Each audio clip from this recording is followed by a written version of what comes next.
It's my pleasure to now introduce Elizabeth Martinez. Elizabeth will be giving another keynote address as well, entitled Navigating the Maze of GIS Tools and Solutions. Elizabeth is a senior director of GIS at the Forestland Group. She has worked with the Forestland Group since the time from its first acquisition in 1997. Her primary responsibilities are to increase reporting value of GIS data for management and operations and to improve GIS data collection efficiencies. It's my pleasure to welcome Elizabeth.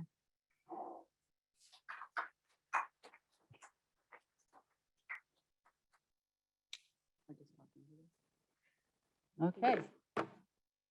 It's on? All right. Good morning. As several of you already know, public speaking is my least favorite activity, so bear with me. If I stumble, this is what happens. I was asked to give this keynote several months ago, and the first thing, of course, I asked was, what's the theme of the conference? And at that time, they didn't know. So I said, well then, Professor Bettinger, what do you want me to talk about? And after several emails back and forth, he said, well, what about GIS challenges in a TIMO environment? So that's still a lot of canvas to fill. So a few weeks after I agreed and accepted, I was asked for the title of my keynote. This is before I had really had a chance to think about it. So I will probably be going over less navigating and more maze, because that's just what happens. So I'll give it a go. The first SO4 GIS conference I attended was in 2000. I had started at the Forestland Group in 1997 and was just learning GIS. I knew very little about forestry, so attending this conference made a lot of sense. Also attending was Clarence, and I didn't know him then, and Mark Milligan presented a paper, which Mark Milligan's been somebody we've worked with at the Forestland Group for many, many years now. And his paper was on inventory of forest roads with GPS. And as has been mentioned before, the keynote was given by Dr. Steve Priestley. And the paper he presented, and I apologize for all the words, is as relevant today as it was 21 years ago, particularly as it describes technology changes and the challenges for forest management. Even more germane to technology changes was his humorous depiction of the future of field forestry, robo-forester. Sadly, the image has been lost to time. It would have been nice to see how prescient he was if I'd had that old photograph, but it was great.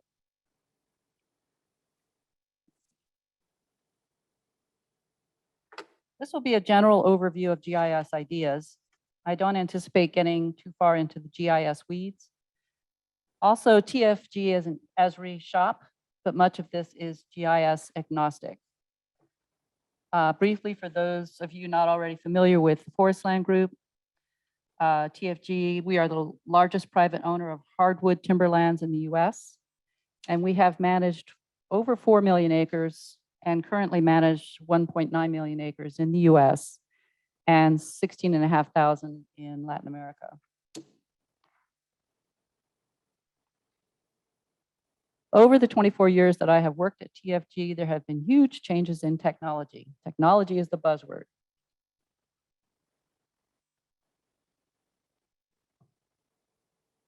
Advances in technology and analytic capability are constant. And I would say that we are in no more of a maze now than we were then. It's just different. Today, we are looking at GeoWeb, which acts like a server environment in the cloud that centralizes GIS and sharing maps and data across a wide variety of stakeholders.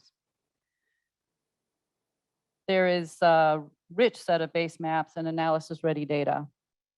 Field worker tools are ready to hand as apps on our cell phone or tablets, and there are new devices to gather data such as drones. No matter what type of organizational setup you have or belong to, you have the capability to do tremendous things, even as a one-person shop. The Forestland Group manages timberland with regional directors who have offices near the region they manage, and forest consultants. We have contracts with 15 consulting shops, each with different GIS capabilities and reporting methodologies. The consulting foresters know the asset they are managing very, very well. Many of the consultants have been managing land a lot longer than the Forestland Group has been around. As the GIS director, my job is to coordinate and centralize GIS data from these consultants for our corporate forest information portal, FIP, and for operations.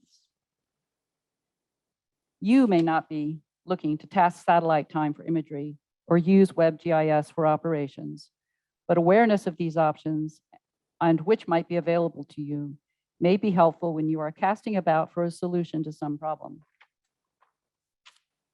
As I go through some of these examples, consider if or how they could fit into your work environment. My favorite scene in the movie Apollo 13, this is it. This is cloud GIS, raster analytics, new inventory methods, field worker apps and tools. New ideas for some of us. The whole for this is the existing GIS environment. My other favorite quote is, let's get it organized. So I have organized my talk around 3 themes: ArcGIS Online, data, and field apps. This leaves out many other things important to GIS, but for a general overview, this is what I chose. And let's start with ArcGIS Online. Almost 10 years ago, I made a lightning talk presentation at the first Esri Forestry User Conference. But out of curiosity, were any of you at the Esri Forestry Conference? Yay, okay. The topic was ArcGIS.com and forest operations. At that time, I was looking to create a collaboration platform for our regional directors and the consultants. The problem I was trying to fix was never knowing if you had the most recent map. Maps were emailed as JPEGs, zipped up, and shared on FTP folders or share folder files. But as the consultant made edits, these other older maps that were floating around were causing confusion.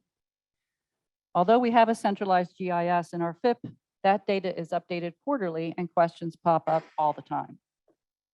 The solution I was proposing was to use ArcGIS.com to share the most recent map from the consultants so the regional director could review and identify areas of concerns and ask questions. This did not happen as I had hoped.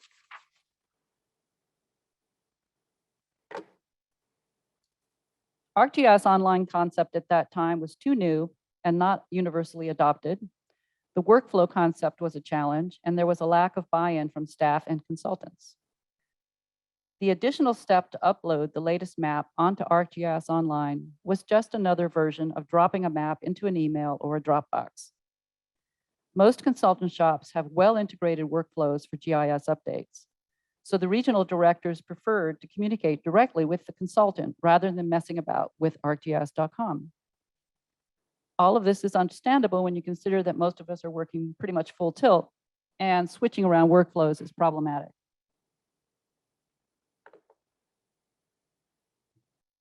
So what was the key? Because things did change. The key turned out to be focusing on an existing quarterly GIS update workflow.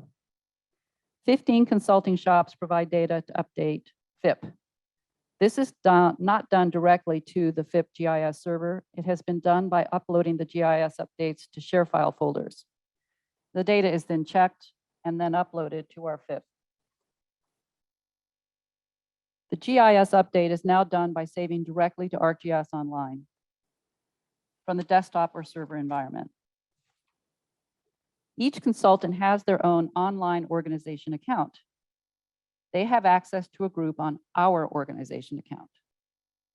Organizations can share data with other organizations that they have been invited to join or collaborate with. The benefits of this approach are speed of updates, access to all updated maps by stakeholders, both at TFG and the consultant, ease of working with the data in the desktop environment, and the quarterly updated GIS data now lives in the organization account. I needed to update maps in a centralized location that could be used to update the FIP and to answer questions. I took the workflow for required quarterly updates and simplified it. I did not go down the rabbit hole of rethinking our entire GIS environment. I had the tool already. An ArcGIS online organization account is part of a desktop license that is current on maintenance.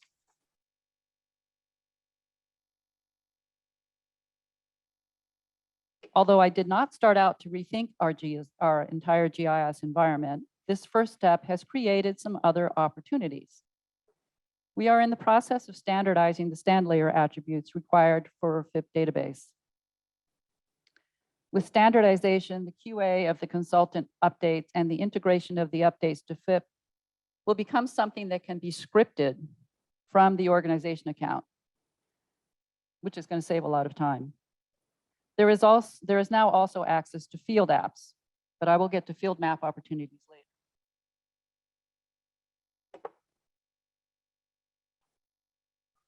I had the tool updated in existing workflow. Consultants, for the most part, also have the tool. The fact that ArcGIS Online has far greater capabilities than I need is a bonus. I can grow into this environment. Was there pushback? Yes, of course. Consultants using ArcGIS Online for the first time were worried about what this new workflow approach would cost. Online uses credits to pay for storage and analysis. At the end of this year, I will ask the consultants to provide a report on online costs. I don't anticipate that this workflow at this moment is going to cost too much. You can purchase 1,000 credits for $100 that can be used over a 2-year period. We are not doing analysis online, which costs credits. We are storing data and providing a feature service. In one case, a consultant has maintenance that has expired. So they have no access to the online account without having to pay for it separately. In this case, we can add a user type for this shop to our organization account. We pay for it. We pay for it either way. Either the consultant bills us or we pay for it. The update can be made via file upload to the organization account. And the property under management is being shopped for disposition anyway, so at this point, this patch will work. But all in all, the response has been positive. It is a lot easier to submit the updates by saving to the online account directly from the desktop. And by overriding their quarterly update feature service, the storage cost should be relatively low and stable. Also, some of our consultants are already using ArcGIS Online for their own workflows, which makes the potential for GIS updates for us to become daily. ArcGIS Online is going to be talked about later this morning, so you can learn more about it then. So that was an example of how we map and can share maps using ArcGIS Online. And let's take a look at data. All sorts of new options from high resolution satellite imagery to LiDAR is out there. How did we get here?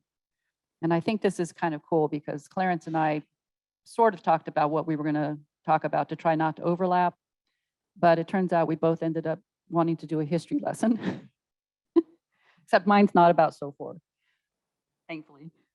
So here's a brief history review. It's not probably where you expected to start. The development of GIS science developed alongside significant events in our political and military history. The origins of satellite imagery and GPS has roots in the Cold War. Here are 4 political and military events of huge significance to GIS up to the year 2000, when the private side of providing data accelerated mightily. NASA was going to build an Earth observation satellite for the Department of Defense, but was putting most of its energy into the Apollo missions. The director of the USGS wanted a satellite land observation system to be developed for the Department of Interior and USDA. So the USGS director convinced the Secretary of the Interior, Stuart Udall, that Department of Interior should announce plans to develop their own satellite system, the Earth Resources Observation Satellite, EROS. In the 60s, there were big concerns about air pollution, water pollution, et cetera. In 1969, I'm guessing some of you may remember this, the Cuyahoga River caught fire, which was an event which became the symbol of unregulated industrial pollution. So in 1967, NASA begins development of the ERTs, and NASA and DoD were not too happy about it. Meanwhile, back at the GIS ranch, Roger Tomlinson, the father of GIS, developed the first computerized GIS in the world in Canada. The first computer mapping software program was developed at Northwestern University as SciMap. And the Harvard Lab for Computer Graphics was established. In '69, Jack Dangermond, a member of the Harvard Lab, and his wife Laura founded Environmental Systems Research Institute, ESRI. ESRI started as a consulting company years before selling commercial software. From '69 through '80, they were consultants for land use analysis projects, not a software company. The first commercial license of ArcInfo was the New Brunswick DNR Timber Management Branch. J.D. Irving was the second commercial license. JDI will rightly argue that while they were second, they were the first to put it into operation. So forestry customers have been using GIS since the beginning. These include Boise Cascade, Potlatch, West Rock, and Humboldt. They are all 45-plus-year customers of ESRI. In '78, the US, back to launching satellites, begins to launch GPS satellites. Those satellites were first and foremost a war-fighting support project. It was not available to any entity outside of the military. This changed in '83 when a Korean passenger jet was shot down by the Soviet military, when it strayed into Soviet prohibited airspace. Realizing that the availability of worldwide GPS could have prevented the tragedy and could prevent more in the future, President Reagan opened the GPS system to the public throughout the world. In 1983, the Motorola handset was offered with 30 minutes of talk time, 6 hours of standby, and could store 30 phone numbers. And it also cost almost $4,000. In '85, the US government opened contracts with private companies to create portable GPS receivers. And by portable, I mean you could lift it. So, and in '89, we had the fall of the Berlin Wall. So this is how far we got with the influence of the Cold War. GIS was invented, ESRI was launched, Landsat program started, GPS for the world, and mobile phones began to become available. Briefly now, to get us to 2000, the US Department of Defense began decreasing the accuracy of GPS readings during the Gulf War for military reasons. And this was the beginning of selective availability, which I'm sure some of you remember. UAVs fly 24/7 during the Gulf War, so this is the first time drones are being used actively in a military operation. And in 2000, President Clinton removed selective availability, allowing for greater commercial GPS use. So these 10 years see GPS scrambled and then unscrambled, drones put to use in the battlefield, and the founding of Google.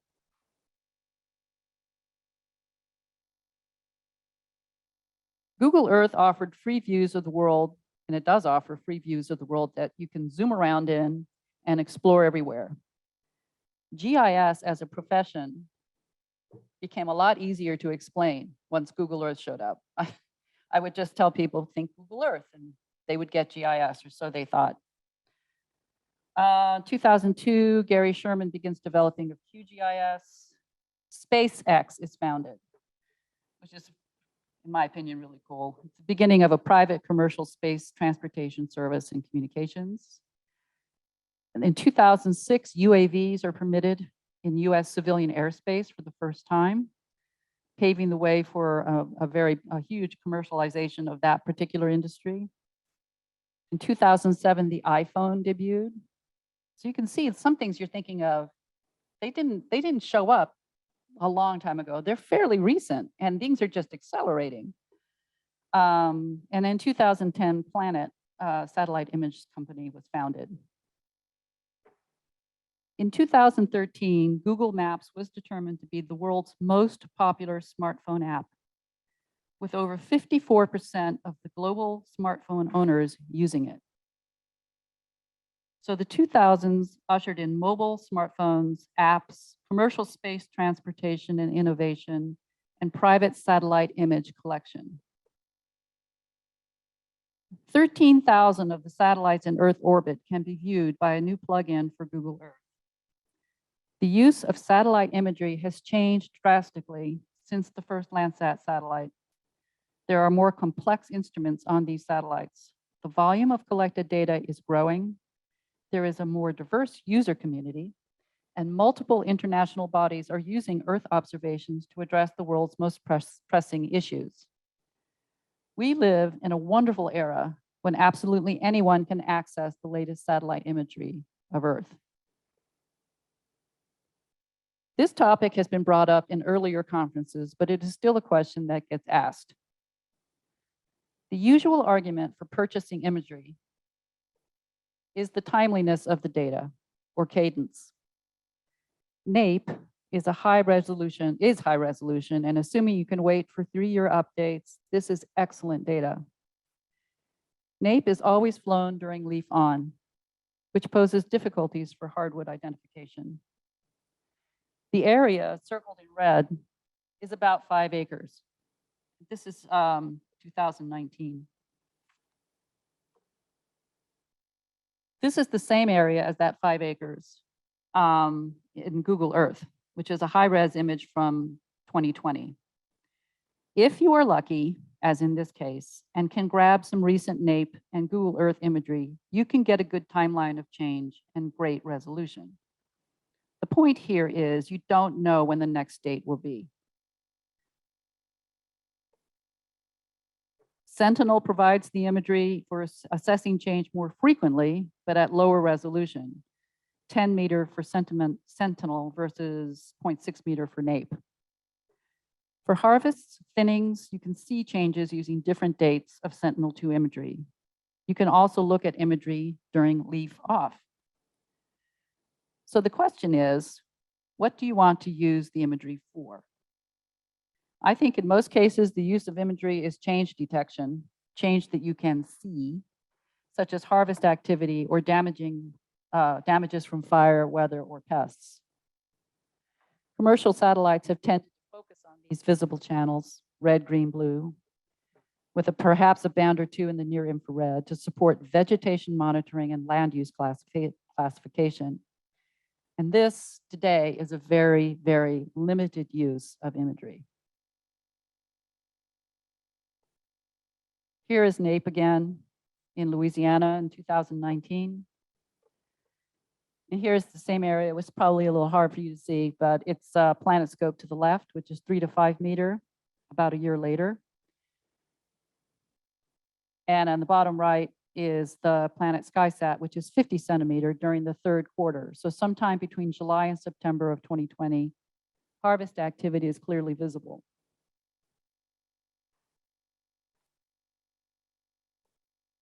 Finally, the latest monthly PlanetScope image shows even more harvesting activity in the same area. If you want to visually monitor and map harvest areas and want to be able to accomplish that on a monthly basis, you can consider purchasing imagery from a provider. And in that way, you do not have to hunt for the dates of imagery and the quality will be consistent. Hurricane Michael hit one of our properties particularly hard. And these images are Sentinel-2. Larson & McGowan is our consultant for this property and uses Planet to monitor regeneration in this area. F4 Tech used Planet imagery for damage assessment and salvage operations at Tyndall Air Force Base, also after Hurricane Michael, I think. Mark Milliken said they were able to accurately keep up with salvage progress and help them plan while dealing with constantly changing market and ground conditions. This conference is a great opportunity to ask them about their opinions of the imagery. More information about forest assets can be gathered by using more quantitative methods of analysis. Spectral analysis extracts useful information you might have otherwise missed. This analysis is highly customized to the specific needs of a project, as well as to the imagery itself. NDVI is the out-of-the-box rendering used most often.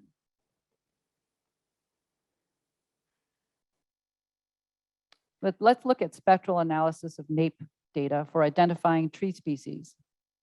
These images are from a paper by Panchroma, a technology company that sells software to perform image analysis for use on free satellite imagery. In this image, you can see to the left, one tree standing relatively alone, easy to identify. Species is not known, but you can go check it because it's right next to the road. So in this example, selecting pixels, several pixels on that specific tree and using a Panchroma analysis tool, the resulting spectrum is shown here. You can see that this analysis identified other trees of similar type in the forest near the target. However, there were false positives as well, as you can see in the hayfields. This is likely due to not having enough bands to differentiate for analysis. Despite this, the analysis is superior to visual inspection of the image and yields a quantitative rather than qualitative result. And this next quote is from Joe Barry from the that same Esri forestry user conference that I gave the first thing on ArcGIS Online.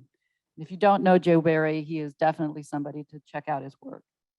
He said that thinking with maps to find sustainable futures is different from mapping with maps. You don't solve spatial problems by flying through forests. You don't solve spatial problems by just looking at the map. You need the data. You need the numbers. So in his world, maps are numbers first, maps later. I look forward to hearing about predicting forest stand statistics with Sentinel-2 later this morning. And there is a session on remote sensing of forest attributes sometime today as well. Now, I get tongue-tied with this, so bear with me. Hyperspectral sensors measure energy in narrower and more numerous bands than multispectral. These sensors have a greater potential to detect differences among land and water features.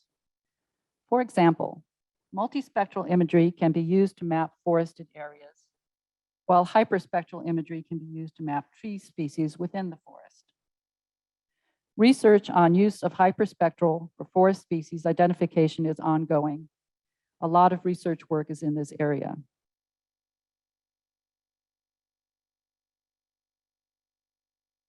I've lost track.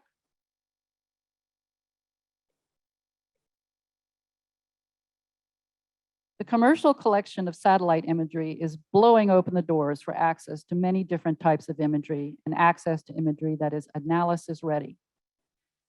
In the future, the high-resolution aerial collection of data for NAPE may be supplemented with the high-resolution satellite imagery such as Planet provides with SkySat. This would give, greater time. You would lose that 3-year gap is what the idea is there. And you would be able to have NAPE data available in, it could be monthly, quarterly, or yearly time frames. Since not everyone is an imagery analyst or professional, there are consulting shops that can do analysis of the imagery for you. This may also be something the consulting forestry shops could develop for customers like TFG. I recommend that you take a look at the proceedings from this year's Planet Explorer conference.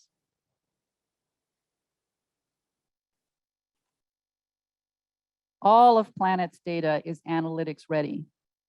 This is the foundation of their Fusion product line and core to their ability to combine Planet data with that of other sensors, think Landsat and Planet. Planet is also launching a satellite called Carbon Mapper. This is to identify point sources of carbon dioxide emissions. But more relevant to forestry is that it is using a hyperspectral sensor capturing 400 spectral bands at 30-meter resolution. So I think there are some PhD thesis topics here for forestry. How to use that spectral band. There is more imagery to hand than ever before and growing. Forestry is still one of the least digitalized industries in the world. However, there are companies out there working on assessing forestry with satellite imagery. That which you can see and that which you can measure.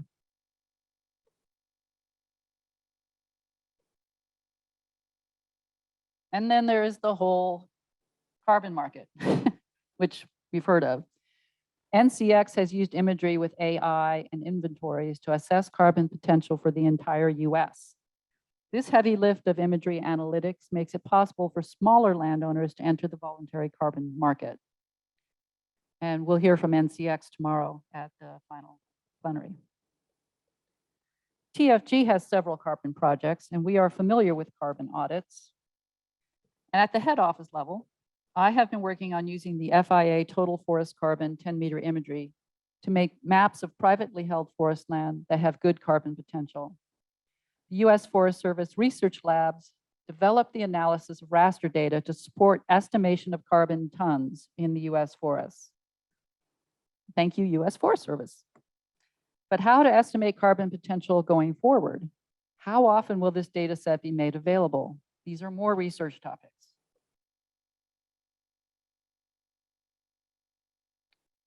The USGS is in the process of replacing all of our legacy DEMs with DEMs derived from LiDAR. Although tomorrow there appears to be a cautionary tale warning us not to always trust LiDAR, so I would suggest we take a look at that. There is a multi-agency effort to test a potential new hybrid 3D elevation program and NAEP sensor. A new sensor is called Leica Country Mapper and can collect imagery and LiDAR simultaneously for both NAEP and 3D elevation. This figure shows a side-by-side profile of a mixed conifer forest, illustrating the higher point density of the Leica Country Mapper data, which is on the bottom. If this project proceeds, we may be seeing publicly available NAEP and 3D collections. And since NAEP will require LiDAR to be flown leaf on, this will add to the source data available to train AI and satellite imagery. There is always a pioneer, someone or a group on the leading edge of innovation. I am impressed with Hancock Forest Management, which is now unfortunately called Manulife Investment Management, Timberland and Agriculture, Inc. But I'm going to just call them Hancock.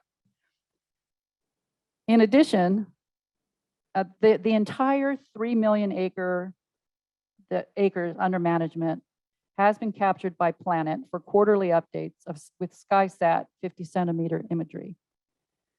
They have monthly access to a mosaic of the entire planet at 3 to 5 meter imagery. In addition, LiDAR will be used to inventory all acres under management through a contract with Northwest Management, Inc., all 3 million acres. Representative inventories is the new frontier. Sampling moves to census. More data makes modeling more refined to answer more complex questions such as carbon sequestration and sequestration rates.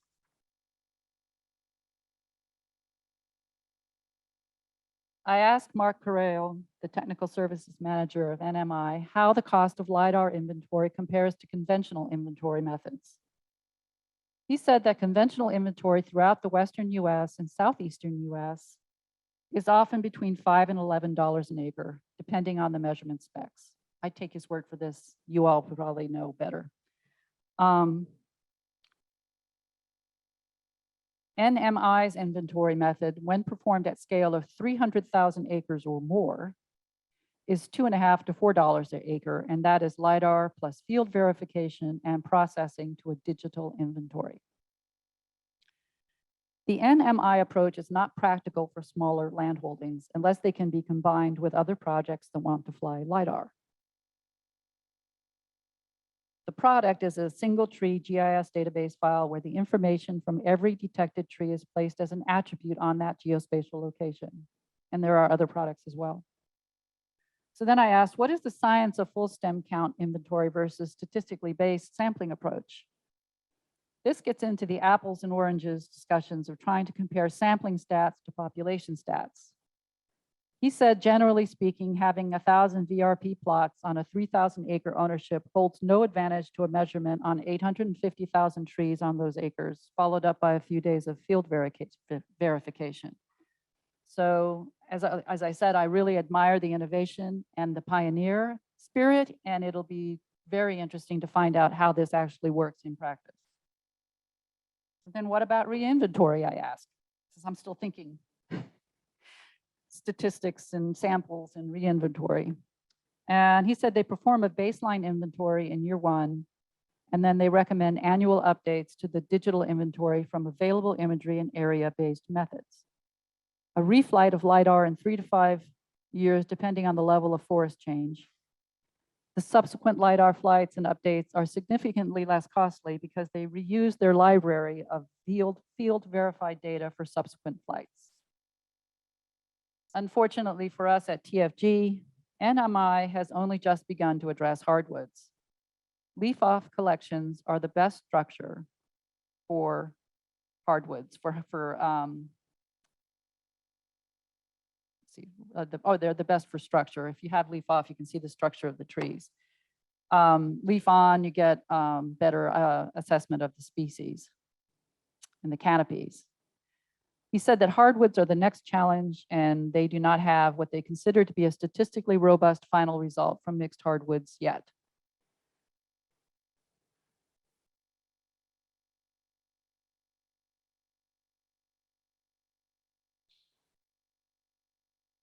He also said that their LiDAR design is built on conventional inventory with the intention of replacing conventional inventory within the next 2 to 5 years.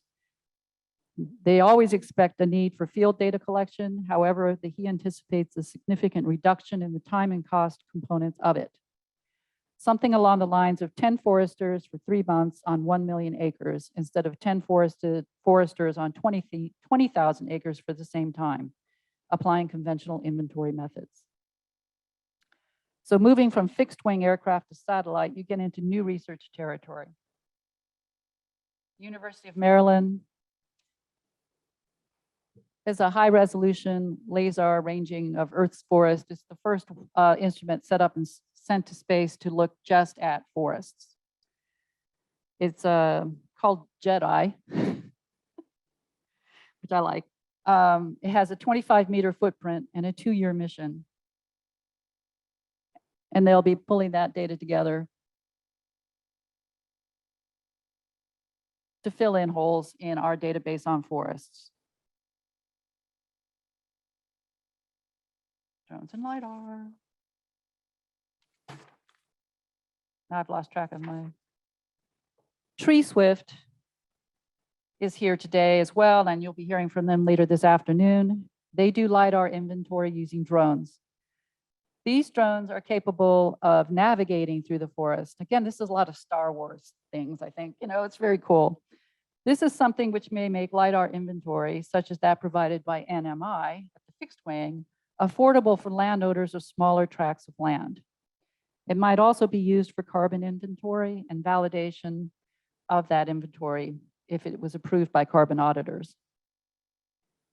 Here again, though, using LiDAR, even with a drone, to inventory hardwoods is problematic, but we will keep evaluating this. Most of these imagery classification processes require a tremendous amount of data, and AI helps find the patterns and classify data. AI is a heavy data sifter, providing new insights and testing algorithms on a wide range of data. The cool thing about imagery is that AI can train a low resolution imagery like Landsat to predict like a high resolution image. And that's fusion work, which is something that Planet does a lot of. AI was used for building NCX basemap, and you'll be hearing from them at the closing keynote. NCX used AI to process years of satellite imagery, creating a giant list of trees and combine thousands of field measurements using FIA data. with terabytes of satellite imagery to train their machine learning system to gauge the number, size, and species of trees present in remote sensing imagery. So that was a view of data options. Now let's look at a couple of field map apps, which is, kind of a little cozier. Smartphones and a robust app market make field mapping available to everyone. We're back to ArcGIS Online, which I'm very happy to get back to. Field maps can be set up in the organization account. We set up a group for each consultant shop. Each shop has a timber sales feature layer that is updated from our master timber sale layer every night. We created a web map for that feature layer to enable offline editing. We set an extent so the person in the field can see all the timber sales, and we allow it to sync so your field device can be updated from the master timber sale layer.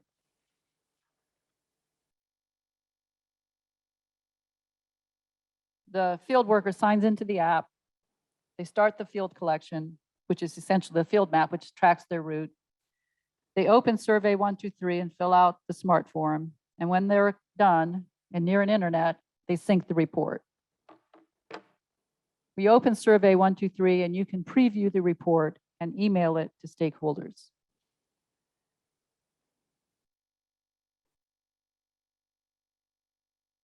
The current workflow for timber sale inspections is to fill out a paper form and later submit it to someone at the office for filing. The new plan is to use the mobile applications included with ArcGIS Online.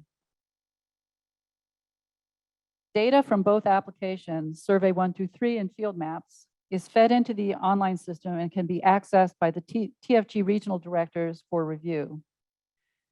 The important thing about this approach is that the inspection data is now centralized and geolocated, and this makes it accessible for operation purposes and also for FSC audits. In addition to the inspection data is now a database, and it can be queried. So you can look for areas of concern where maybe somebody is not doing their job in terms of following up on issues that were flagged. This is a new initiative, not yet rolled out, so I'm sure I will find out what needs to be adjusted and make it handy in the field. But the goal for centralized data is doable.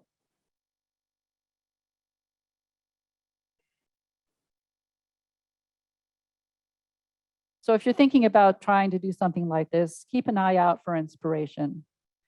When the TSI project was described to our staff member responsible for carbon projects, she asked to be included in the build of the data collection. She said, while you are out there, could you get a plot for carbon inventory audit purposes? Now, this gets into the question of efficiencies and time. You're sending people out there to collect this, you're sending people out to collect that. But if you have an opportunity to be able to collect a number of different things while you're out there, it can increase efficiencies and lower costs. So who else on your team could use a little while you are there supplemental knowledge?